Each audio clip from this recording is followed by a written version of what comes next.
শ্বশুরবাড়িতে কি রানী হয়ে থাকতে চান? তাহলে চলুন সাইকোলজিক্যাল ট্রিক্সগুলো জেনে নিই। প্রথমে বলে দিই, শ্বশুরবাড়িতে রানীর মতো থাকা মানে সবাইকে নিয়ন্ত্রণ করা বা শুধু ভালোবাসা পাওয়া বিষয়টা একদমই তা না।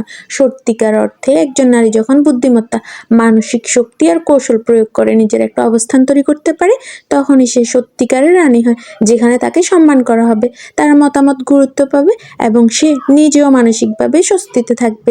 নিজের প্রতিক্রিয়া নিয়ন্ত্রণ করুন, পরিস্থিতিকে না। সবকিছু আপনার ইচ্ছে মতো চলবে না, এটাই স্বাভাবিক। কেউ অবহেলা করতে পারে, কেউ বা আপনার মূল্যায়ন নাও করতে পারে, কিন্তু গুরুত্বপূর্ণ হলো আপনি কেমন প্রতিক্রিয়া দেখাচ্ছেন। যদি কেউ আপনাকে ছোট করতে চায়, সাথে সাথে রেগে না গিয়ে ভাবুন সে এটা কেন করলো। ঠান্ডা মাথায় পরিস্থিতি সামলাতে পারলেই আপনি মানসিকভাবে শক্তিশালী হয়ে উঠবেন।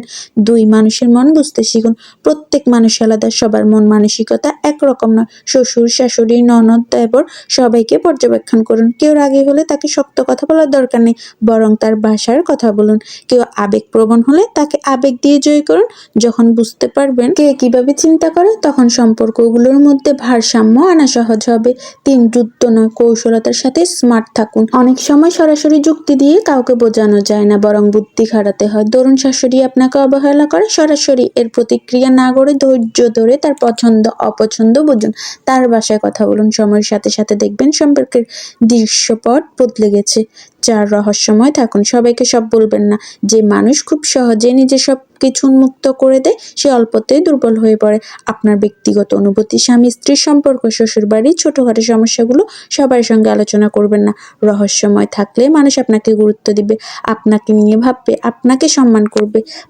বেশি ভালো না, বেশি খারাপও না, একটা ব্যালেন্স রাখুন। অতিরিক্ত ভালো হয়ে গেলে মানুষ আপনাকে ব্যবহার করবে, আর বেশি কঠোর হলে সবাই দূরে সরে যাবে। তাই ব্যালেন্স বজায় রাখুন। অপ্রয়োজনীয় কাজে না বলুন, কিন্তু দরকার হলে সহায়তা করুন।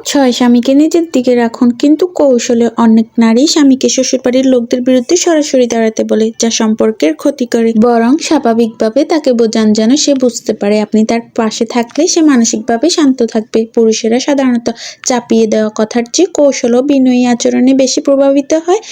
নিজের গুরুত্ব তৈরি করুন, অর্থনৈতিক ও মানসিকভাবে স্বাবলম্বী হন। শুধু রান্নাবান্না বা সংসারের কাজ করলেই হবে না। যদি আপনার আলাদা পরিচয় থাকে, একটা দক্ষতা থাকে, তাহলে আপনাকে সবাই গুরুত্ব দিবে। অর্থনৈতিকভাবে স্বাধীন হলে সম্মান এমনিতেই বেড়ে যায়।